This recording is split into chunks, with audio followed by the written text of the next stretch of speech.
Hi dear students, Assalamu alaikum, how are you? This is me, Mohammad Usman Kaskili, your physics teacher. Today we are going to discuss about composition. What type of the composition we are going to discuss? Either it is live composition, either it is matter composition or something else. Okay? अल्लामा इकबाल ने बहुत ही खूब अशार में एक एहसास को समाया है कि दिल से जो बात निकलती है असर रखती है, दिल से जो बात निकलती है असर रखती है, पर नहीं ताकते परवास मगर रखती है। हो सकता है कि आज जो मेरे दिल की बात है वो आपके दिलों तक उतर जाए। तो आइए चलते हैं, दिल की बात क्या है कि आज फिजिक्स की बात करनी है हमने, यही हमारे दिल की बात है आज। ठीक है, तो कंसंट्रेट रहिए, मेरे साथ रहिए। I hope you will learn something here. तो बात यह है कि कंपोजिशन, कंपोजिशन मतलब किसी को बनाना। क्या बनाना? हम वेक्टर्स में पढ़कर आए हैं कि रेजोल्यूशन ऑफ द वेक्टर कैसे होती है। ये नहीं, हमने वेक्टर को ब्रेक किया था कंपोनेंट्स में। एक कंपोनेंट था fx और दूसरा कंपोनेंट था fy, जिनको हमने रेक्टेंगुलर कंपोनेंट कहा था। याद आया होगा आपको? तो अभी जो है जिस कंपोनेंट्स में हमने ब्रेक किया था, अब उन कंपोनेंट से हमने वेक्टर्स को बनाना है, फिर से उसकी कंपोजिशन करनी है। तो इसको क्या कहते हैं हम? डेफिनेशन, composition या addition of a vector from its rectangular components. Understand? The process of formation of a vector from its rectangular component or the perpendicular components is called composition. इसी को हम क्या कहते हैं? composition कहते हैं। ऐसा प्रोसेस, ऐसा अमल जिसमें हम किसी भी वेक्टर को उसके कंपोनेंट से बनाएं, तो उसको हम composition of the vector कहते हैं। It's not difficult. Understand? तो मान लीजिए कि आपके पास दो कंपोनेंट्स है, एक fx है और दूसरा fy।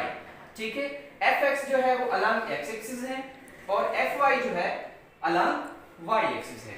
अंडरस्टैंड? अब ये दो कंपोनेंट्स आप देख सकते हैं, यहाँ पर fy है जो कि y एक्सिस के साथ है और यहाँ पर ये जो fx है ये x एक्सिस के साथ है। अब इन दोनों की कंपोजिशन करनी है, इनमें से हमने एक तीसरा वेक्टर बनाना है जो कि f होगा। तो when these two vectors, two components are added by head to tail rule, we get f is equal to fx plus fy। यानी हम वेक्टर्स को क्या करते हैं? ऐड करते हैं by head to tail rule method. Head to tail rule method वो होता है जिसमें हम दूसरे वेक्टर की टेल पहले वेक्टर की हेड पर रखते हैं और रिजल्ट हमें कैसे मिलता है? रिजल्ट हमें यूं मिलता है कि पहले वेक्टर की टेल से एक लाइन ड्रा करते हैं लास्ट वेक्टर की हेड तक, वो हमें रिजल्ट बताती है। तो यही यहाँ पर देख लीजिए, अगर हमारे पास एक वेक्टर ये है, दूसरा वेक्टर ये है, अब हम क्या करेंगे? वेक्टर y को डिस्प्लेस करेंगे। क्या करेंगे? इस वेक्टर y को डिस्प्लेस करेंगे, यहाँ पर रखेंगे, जो कि आप इस फिगर में देख सकते हैं कि यहाँ पर वेक्टर fy था और यहाँ पर वेक्टर fx है, यानी कंपोनेंट्स हैं। याद रखिएगा ये। अब हमने क्या किया? fy को यहाँ से डिस्प्लेस करके हमने यहाँ पर रखा, यानी अब ये fx है आपके पास और ये कंपोनेंट fy है। अब हमें कैसे मिलेगा वेक्टर f? क्या करेंगे हम? हमने एक लाइन ड्रा की पहले वेक्टर की टेल से लास्ट वेक्टर के हेड तक, जो कि हमें फोर्स f दे रही है। यही हमने पढ़ा था कि वेक्टर फोर्स को कैसे ब्रेक किया जाता है कंपोनेंट्स में।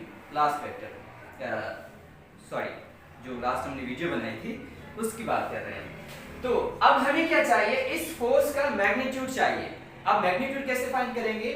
For the magnitude of a vector Pythagoras theorem is used। Pythagoras theorem क्या होता है कि भाई hypotenuse square is equal to base square plus perpendicular square, यानी दो साइड की स्क्वायर का सम बराबर होता है तीसरी साइड के। अब यहाँ पर देखिए hypotenuse क्या होगा? जो साइड एंगल 90 के अपोजिट होगी वो hypotenuse होगा। अब ये एंगल मान लीजिए, कंसीडर कीजिए, अब इसकी अपोजिट साइड जो होगी वो परपेंडिकुलर होगा और जो इसकी एडजेसेंट साइड होगी, नियरेस्ट साइड होगी, उसको हम क्या कहेंगे? बेस कहेंगे। तो यहाँ पर हाइपोटेन्यूज जो है हमारे पास f है, तो f whole square is equals to same है। उसके बाद बेस है, तो बेस यहाँ पर हमारे पास fx है, तो fx whole square plus sign same. उसके बाद परपेंडिकुलर है, तो परपेंडिकुलर यहाँ पर क्या है? fy है, तो fy होल स्क्वायर। इसको हम ब्रैकेट्स को खत्म करेंगे तो f square is equals to fx whole square plus fy whole square. यहाँ से जैसे ही हम स्क्वायर खत्म करेंगे तो क्या होगा? यहाँ पर हमें रूट देना पड़ेगी।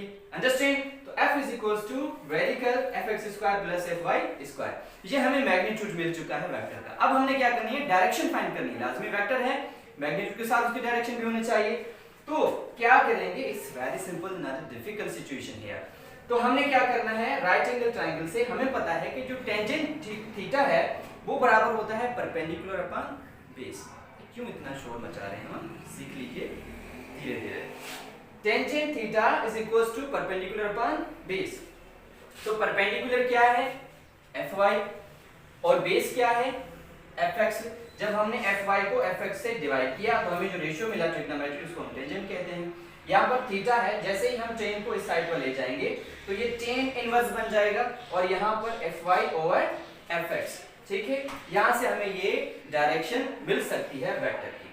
तो ये था हमारे पास कंपोजिशन कि कैसे वेक्टर को बनाते हैं, यानी उसका मैग्नीट्यूड कैसे हम फाइंड करते हैं और उसकी डायरेक्शन कैसे फाइंड की जाती है। और इसी के साथ आपको एक छोटा सा होमवर्क दिया जाता है कि if fx is equal to 3 Newton and fy is equal to 4 Newton, ये हमारे पास दो कंपोनेंट है, इसमें से आपने क्या करना है, वेक्टर बनाना है। वेक्टर कैसे बनाना है, इसका मैग्नीट्यूड फाइंड करना है और इसकी डायरेक्शन फाइंड करनी है। तो मैग्नीट्यूड फाइंड करने के लिए आपने कौन सा फार्मूला इस्तेमाल करना होगा, ये वाला, और डायरेक्शन फाइंड करने के लिए आपने कौन सा फार्मूला इस्तेमाल करना होगा, ये वाला। I hope you have understand something from this page. Thank you.